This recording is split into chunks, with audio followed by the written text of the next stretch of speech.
For 7 hours this week, former Vice President Mike Pence testified before a federal grand jury here in Washington. It's investigating former President Donald Trump's role in the January 6th Capitol assault and efforts to overturn the 2020 election. At an event, Trump said he didn't know what Pence said, but that he had a lot of confidence in him. CBS News legal contributor Jessica Levinson joins us now. Jessica, calling on the former vice president is high profile for the special counsel and also high risk. What does that tell you about the status of any indictment? Well, I think it shows us that the investigation obviously is ongoing and is not slowing down. So the prosecutors in this case had actually wanted to hear from Mike Pence a number of months ago. Talks broke down. Then they subpoenaed him. And finally, just Wednesday night, a court of appeals finally said, you know what, there's really no reason that you should be able to say, I'm immune from a subpoena. You have to go in and answer questions, which is a long way of saying, I'm not sure we should read too much into the timing.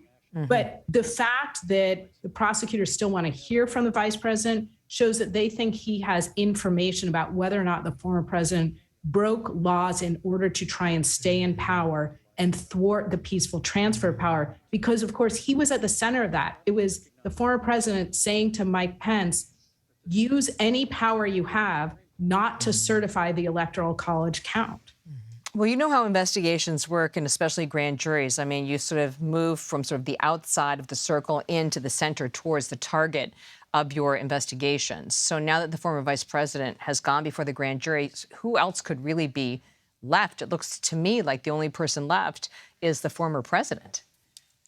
So I think that's right. And you're exactly right that many of these investigations, and even the January 6th committee, which obviously wasn't a grand jury investigation, that was a political investigation, moved the same way from kind of the outside all the way up to the top. It is possible that we could see repeat witnesses where before any indictment potentially comes, you could have people come back and say, you know what, we want you to fill in this little hole, or we want to get your perspective on that. But Mike Pence, obviously, he's at the top of that whole plan that we've heard about to try and submit fake electors to the Electoral College. He really is a linchpin on a number of these issues.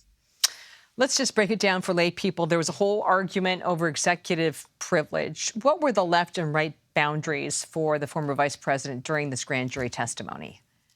So, great question. So executive privilege is this qualified privilege, which is basically judicially created by judges, and it allows certain members of the executive branch potentially to say, you know what, I don't want to respond to the subpoena because what you ask me, it might involve national security issues, or it might threaten the president's ability to have free and unfettered conversations with his top advisors.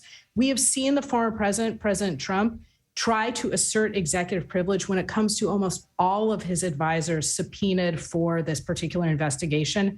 And I believe it's been unsuccessful in almost all, if not all, cases.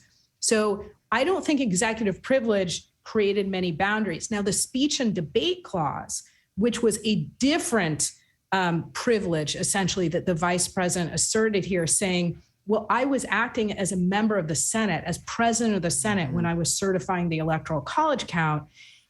That's different. And that did create some boundaries for him, where basically judges said the speech and debate clause says that members of Congress can be immune from subpoena and therefore from civil and criminal liability based on their duties, based on things basically that they say and do on the floor, but that the vice president could still answer a whole host of questions about what former President Trump asked him to do, what he was told about the plan with respect to the fake electors. Right. So the speech and debate clause did create a boundary.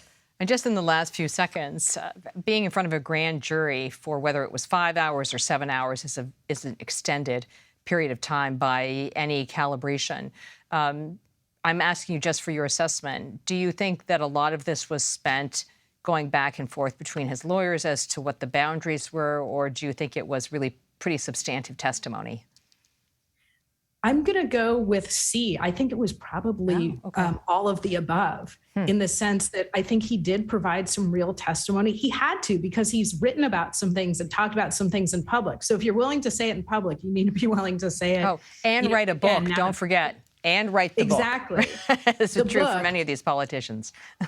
Right. Then you should be willing to say it in a grand jury under oath. Again, as long as there aren't those privilege issues.